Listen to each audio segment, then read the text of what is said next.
Now, do you remember a time when cars like this ruled the motorways? Their diesel engines, roof rails, and smelled vaguely of Labrador. Then the SUV came along and basically ruined everything. But now Audi is fighting back with this, the A6 Avant e-tron. Yes, it's an estate, not a crossover, not a coupe turned SUV, a proper sleek, stylish electric estate.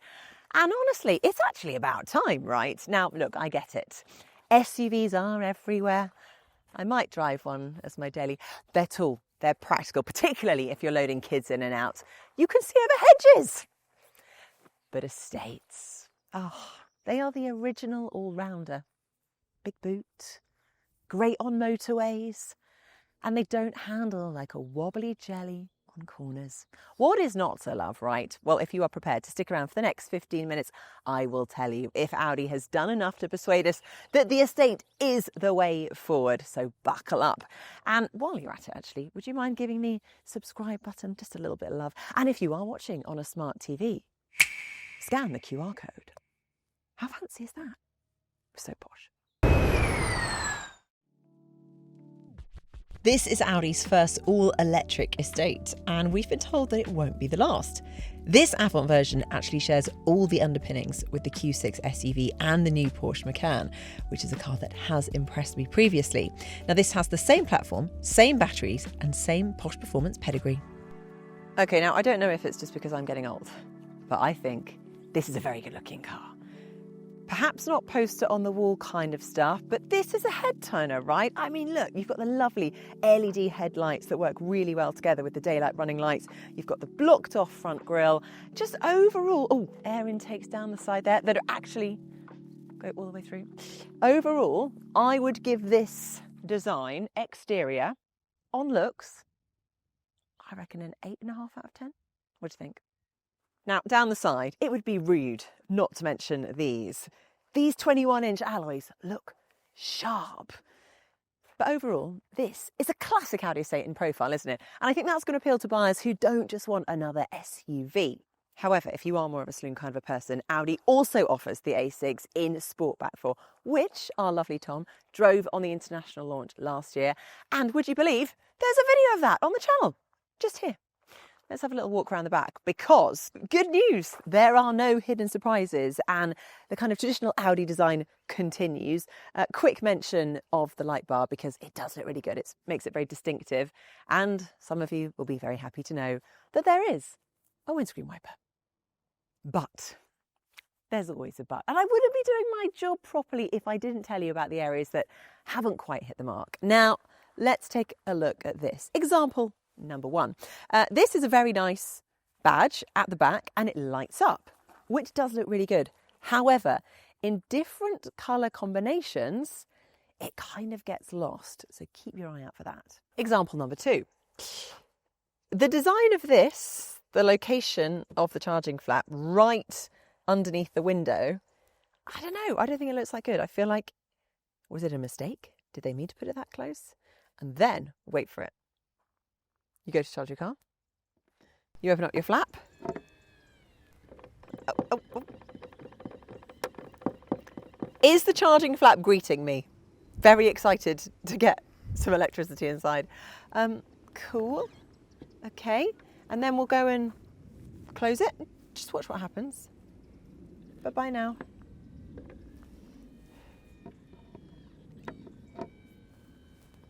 She's like, nah. I'm not done here yet. Is this a goodbye ceremony? I don't know. I think this is probably just a small glitch with this particular car, and that is not the intentional design on all other A6s.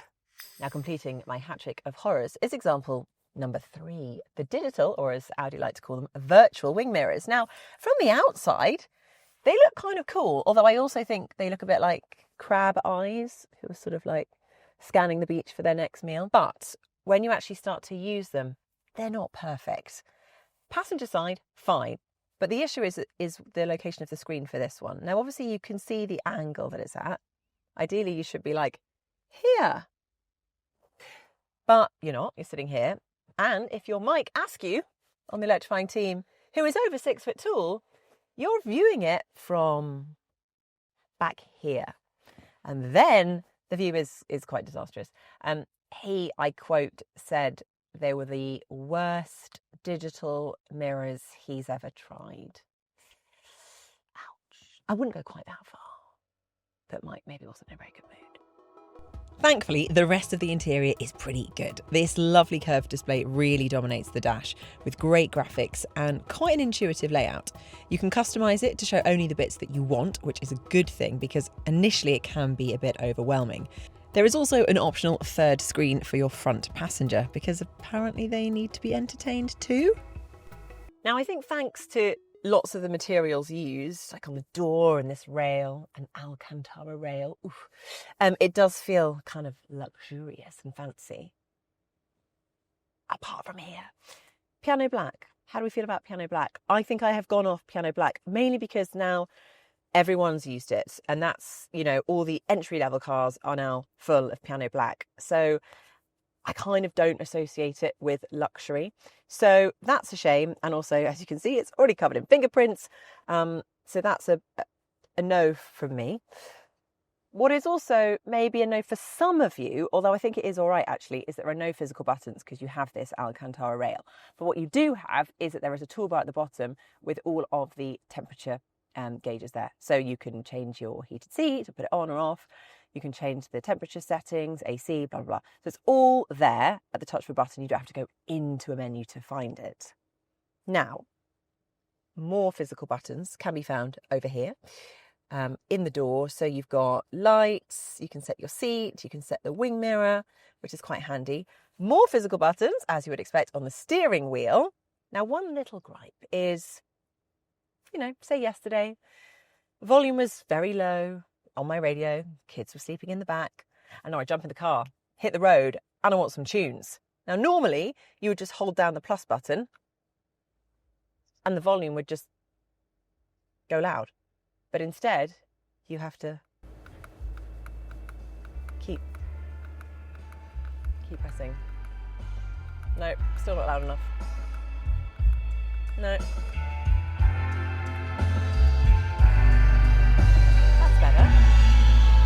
It just took a while to get there. Oh, and then if you need to turn it down because it's too loud, still going. Or you could just use the knob there. Okay, so good marks for the front of the cabin, but what's it like further back? So back here, there is a decent amount of space. Not tons, given the size of the car. I mean, it's not class leading, that's for sure, but this is set to my driving position and I've almost a handspan between my knee and the driver's seat. So it's all right. It's sort of as expected, but not groundbreaking. What is quite nice is all the light that comes into the back, so it makes it feel a lot more spacious. You've got this incredible panoramic roof with a bit of a twist. Hit the lights. And then the only other thing that kind of surprises me about the back, other than the fact that it is, let's point out, nice place to be, more Alcantara leather back here, is the fact that it's not a flat floor. This has been built on an electric-only platform, so I would have expected a flat floor, so that's a shame.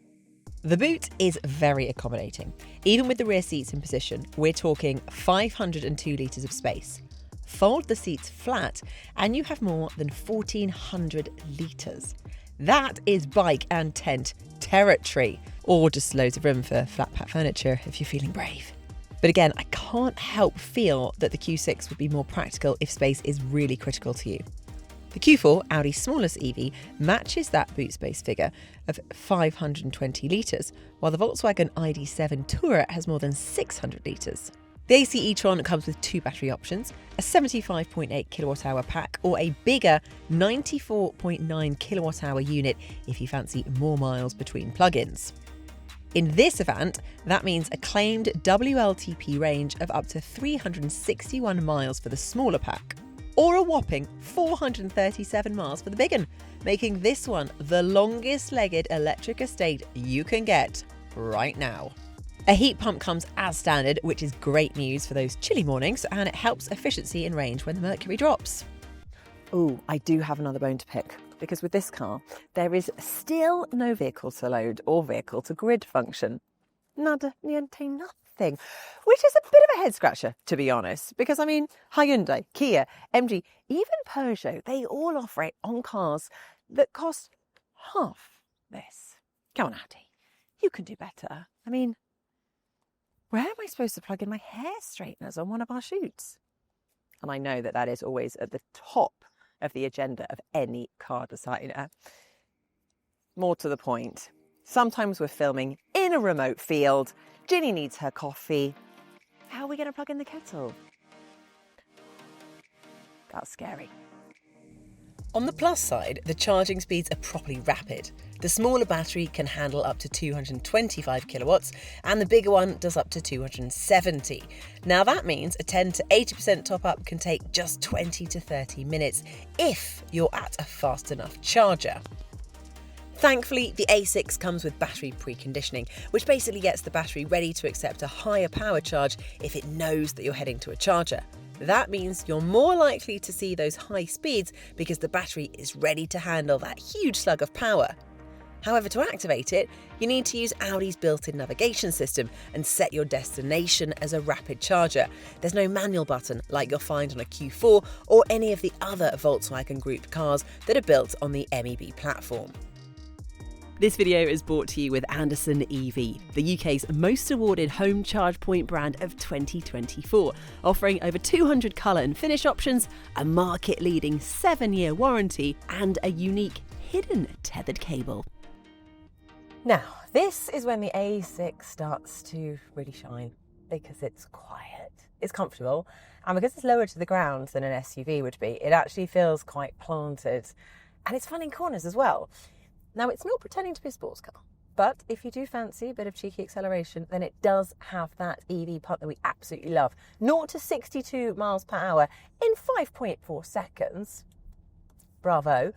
And also thanks to a torque output of 564 Newton meters, it actually does feel even quicker than it suggests. Now, driving modes are standard Audi: balance, dynamic, comfort, efficiency. And if you really want to squeeze every drop of power out of the battery, then you've got Efficiency Plus, which limits power and cranks down all of the temperature. Now, if it comes to regen, the regen control is brilliant. You've got the automatic control, which is actually quite decent. It kind of knows when you're going to approach bends and roundabouts. But you also have these paddles, nice and easy to use if you want to add a little bit more. So I've added a bit more and another setting there. So you've basically got 3 different levels for regen.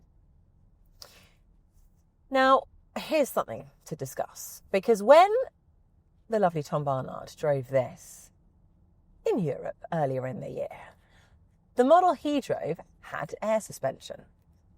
Now, these cars in the UK have steel springs. As a consequence, it does feel slightly firmer. It's a little bit more crashy over lumps and bumps.